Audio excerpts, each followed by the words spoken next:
Muy bien, vamos a trabajar sobre el planeamiento de las organizaciones públicas y modelos de gestión para organizaciones sin fines de lucro. Es decir, vamos a hacer una introducción sobre estos temas y hablar un poquito del sector público y de las obligaciones que tiene el sector público para con la sociedad. Gestión pública, a mi entender, ¿no es cierto? Hay dos temas centrales, ¿no? Están las organizaciones estratégicas, ¿no es cierto?, del sector público. Puedo nombrar claramente, ¿no?, la Universidad Nacional de La Pampa, la UBA, ¿no?, las universidades, los colegios primarios y secundarios, ¿no es cierto? La educación pública es estratégica. El INTA, el SENASA, el INTI, el CONICET, ¿no es cierto?, son organizaciones estratégicas. Y después está, digamos, por supuesto que hay más, pero después está lo que no es estratégico y lo que, digamos, sirve como base, ¿no es cierto?, para generar un estado ficticio de bienestar, ¿no es cierto?, acumulando personas, ¿no es cierto?, que no tienen nada que hacer en el Estado. Entonces, en este sentido, es importante, digamos, entender la diferencia. ¿Por qué? Porque el Estado, digamos, como un servicio público, debe servir a la comunidad y no servirse de la comunidad, ¿no? Y en esto hay que tener en cuenta, digamos, este concepto más allá de las ideologías, ¿no? Acá las ideologías no tienen nada que ver, no importa cuáles sean. El Estado le tiene que servir a la comunidad. Si no le sirve a la comunidad, no sirve. Es así de sencillo. Y esto lo tenemos que ver tanto en una organización, ¿no es cierto?, como puede ser una organización educativa, como en un ministerio, como también en una intendencia, etc. ¿Por qué es tan importante hacer esta diferencia? Porque ya no hay tiempo, ¿eh? La Argentina no tiene tiempo, ¿no es cierto?, para desperdiciarlo en estupideces, y mucho menos, ¿no es cierto?, que se manejen las cuestiones del Estado a partir de las ideologías, ¿no? ¿Por qué no hay tiempo para eso? Estuve anotando algunas cosas, ¿no?, que tienen que ver con la proyección del Estado y con este manejo, ¿no es cierto?, en términos de incertidumbre, ¿no? O sea, tenemos un mundo complejo, incierto, dinámico, cambiante, y no tan solo producto de la tecnología. En las unidades posteriores lo vamos a ver, también la cuestión que tiene que ver, digamos, con la responsabilidad social, ¿no? Es decir, los estados tienen que ser responsables a nivel social, al igual que las empresas privadas. ¿Por qué es esto? En principio porque tenemos poblaciones en crecimiento, porque tenemos cambios climáticos, ¿no es cierto? Si lo que era estable hasta ayer, hoy ya no lo es, hoy es inestable, ¿no es cierto? Entonces vamos a vivir en un mundo inestable y extremo, con más frecuencia en términos de cambio a nivel climático, por ejemplo, y posiblemente con alteraciones en los niveles del mar, movimientos de suelos, etc. Entonces la pregunta es, digamos, si nosotros estamos preparados o preparándonos para estas cuestiones, ¿no? Si tenemos un Estado que va a poder dar ayuda en ese sentido, ¿no es cierto?, o no, o va a quedar inerte ante estas circunstancias, ¿no? Es decir, tenemos que prepararnos para las sequías, para las inundaciones, para los cambios digamos, que son una realidad hoy y que en proyección van a ser más frecuentes y por allí más extremos.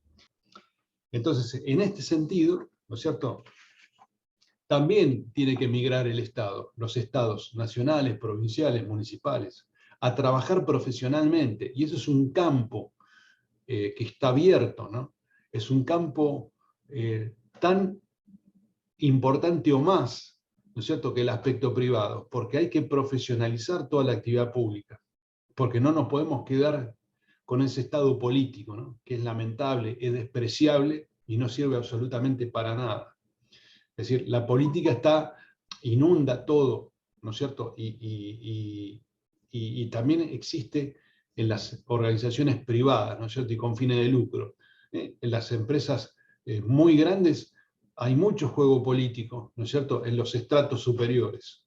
Es decir, no es que la política solo existe en las empresas públicas. Lo que digo es que hay que desterrar esa porción que no nos sirve, ¿no es cierto?, porque la gestión tiene que ser una gestión profesional, que le sirva a la sociedad. Entonces, una forma, digamos, de trabajar es a través de la administración por objetivos. Es decir, como método, ¿no es cierto?, que pueda aplicarse no tan solo al aspecto privado, sino también al público. Es decir, nosotros tenemos planeamiento estratégico y operativo, ¿no es cierto? Para poder trabajar con estas cuestiones necesitamos gestionar por objetivos. Es decir, ¿cómo sabemos si hay resultados positivos o negativos, ¿no es cierto? Tenemos que plantear objetivos y cumplirlos, ¿no es cierto? Y ver y analizar si esos objetivos se llegaron, digamos, a realizar o no. Entonces, para gestionar por objetivos necesitamos, dentro de lo que es el concepto de control de gestión, indicadores, ¿no es cierto? Y podemos usar un cuadro de mando integral, ¿no es cierto?, también en el Estado. O sea, Norton y Kaplan como concepto también, digamos, lo propone para ciudades, ¿no es cierto? Es decir, podemos trabajar con herramientas, ¿no es cierto?, de la ciencia económica en la función pública, deberíamos hacerlo, ¿no? Ahora, hay matices, hay diferencias que son interesantes de marcar en las organizaciones públicas, ¿no? Es decir, el capital social, por ejemplo, es un concepto, ¿no? Es decir, ¿cuál es una herramienta importante del sector público? Es decir, una herramienta interesante es el plan operativo anual, ¿no es cierto? Es decir, es el presupuesto, ¿no es cierto? Si los presupuestos son los que guían las acciones, ¿no es cierto? Entonces son, de alguna manera, aquellos que nos van a permitir a nosotros controlar, ¿no es cierto?, digamos, si hay desviaciones o no, y si se están aplicando al 100% o no, ¿no?, las partidas. Entonces el desafío hoy, digamos, dentro de lo que es el concepto de planeamiento, ¿no es cierto?, es desarrollar capacidades de predicción, de revisión, reacción veloz ante la sorpresa y aprendizaje de los errores, ¿no? Estos son elementos que aplican tanto en la actividad privada como en la pública, ¿no? La planificación refiere al cálculo de lo que precede y preside la acción, ¿no es cierto? Es decir, ese es el punto, ¿no? Entonces,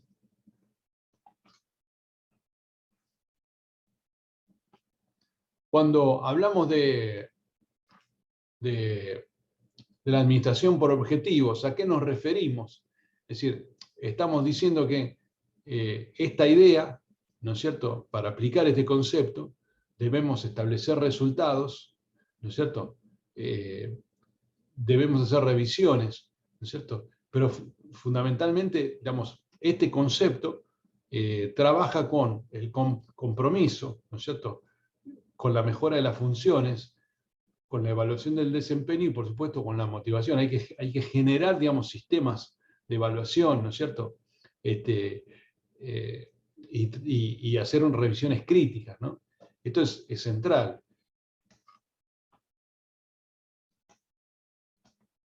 Entonces, de alguna manera, como decimos acá, la gestión por objetivos es un estilo de administración que permite vincular la planificación estratégica con la planificación operacional. Es decir, tenemos dos tipos de planes básicos, ¿no? Es decir, si nosotros vamos a la clasificación, digamos, que conocemos a nivel general, tenemos el planeamiento estratégico, el planeamiento táctico y el planeamiento operativo, ¿no? Y si nosotros hacemos el vínculo con cada uno de los sectores de la organización, lo estratégico estaría arriba, lo táctico en el medio y lo operacional en la base, ¿no? Entonces, la cuestión es que cómo vinculamos esos aspectos, lo hacemos o lo podemos hacer a través del concepto de administración por objetivos. Es decir, vincular la planificación estratégica a la operativa, lo podemos hacer mediante este concepto. Entonces, es establecer objetivos de común acuerdo entre las jerarquías, ¿no es cierto?, para su cumplimiento, ¿no?, y para su revisión. Entonces, Peter Drucker dice, o habla de la estrategia, dice, las estrategias transforman las intenciones en acción, y la actividad en trabajo. Y los objetivos, dice, son necesarios en cualquier área en donde el desempeño y los resultados afecten de modo directo y vital la supervivencia y la prosperidad de la empresa. ¿Qué queremos decir con esto? Es decir, hay un axioma, ¿no es cierto?, que es muy importante, que dice, lo que no se mide no existe. Es decir, para mejorar hay que medir. No podemos mejorar si no nos podemos medir. O sea, ¿cómo sabemos, ¿no es cierto?, si estamos en el peso correcto o no? Y bueno, necesitamos de la balanza, ¿no? Y si necesitamos bajar de peso, tendremos que desarrollar la estrategia para eso y convertir esa estrategia en planes de acción. Bajar las calorías, comer mejor, dormir mejor, hacer más educación física, o sea, planes, ¿no es cierto?, para lograr esos objetivos. Pero lo cierto es que si nosotros no ponemos objetivos, ¿cómo hacemos, ¿no es cierto?, para intermediar entre el resultado, ¿no es cierto?, y nuestra intención, ¿no? O sea, necesitamos objetivos y poder, digamos, implementarlos y medirlos y controlarlos. Entonces, la planeación está orientada a obtener el control sobre el futuro, ¿no? Y se basa en la creencia que el futuro de una organización depende al menos de una proporción, de la misma proporción, ¿no es cierto?, tanto de cómo se construya desde el momento presente, ¿no es cierto?, de lo que se haga para alcanzarlo. Es decir, de alguna manera, nosotros estamos pensando en el presente, digamos, proyectando el futuro, y tenemos que ver qué necesitamos hoy, ¿no es cierto?, en términos de proyección de recursos para lograr ese futuro.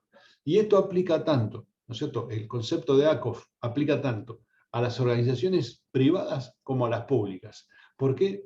Por lo que dije al principio. Es decir, en el inicio, recalco esto, en un mundo vertiginoso, cambiante, ¿no es cierto?, no tan solo estamos expuestos a los cambios climáticos, a los cambios, digamos, en términos de más intensos, ¿no es cierto?, y más frecuentes, sino también en el cambio en los gustos de los consumidores, en los cambios tecnológicos y por supuesto también en los cambios de los ciudadanos.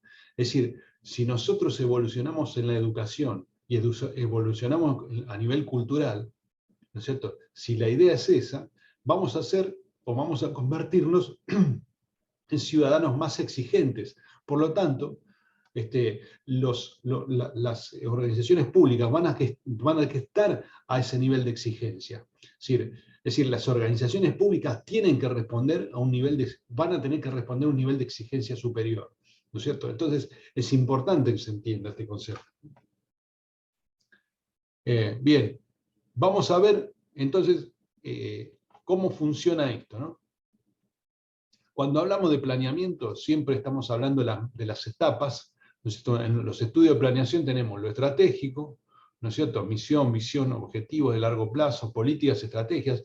Perfectamente estos elementos pueden conformar, digamos, pueden formar parte de una organización pública, cualquiera sea una intendencia, por ejemplo, ¿no es cierto?, una municipalidad, perfectamente, digamos, tienen estos elementos y los deberían controlar, aplicar, ¿no es cierto?, y retroalimentar claramente. Programación de mediano plazo, ¿no es cierto?, subobjetivos de la política, subestrategias, planeamiento de corto, metas, procedimientos, planes de implementación y evaluación de esos planes. Es decir, todo este proceso se puede aplicar claramente en la administración pública, en cada una de las organizaciones. Y como dijimos, ¿no es cierto?, una herramienta central para medir si esto se va cumpliendo o no, por un lado tenemos la evaluación por objetivos para setearlo, y por el otro lado tenemos el presupuesto, ¿no es cierto?, como herramienta de control económico, financiero, ¿no es cierto? En toda organización pública, para ser productiva, eficiente y lograr legitimidad, debe tener consenso social acerca de su misión, ¿no?, por parte de quienes son sus principales referentes, si quiénes son los afectados, ¿no? Es decir, todos los que demandan, digamos, ¿no es cierto?, esos servicios.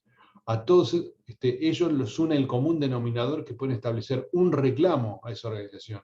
Es decir, de alguna manera, toda organización pública, para ser legitimada, debe lograr un adecuado nivel de legitimidad, aceptación, consenso y satisfacción entre sus referentes. Esto significa que existe una obligación, quizás esa sea la diferencia entre el sector privado y el público, ¿no?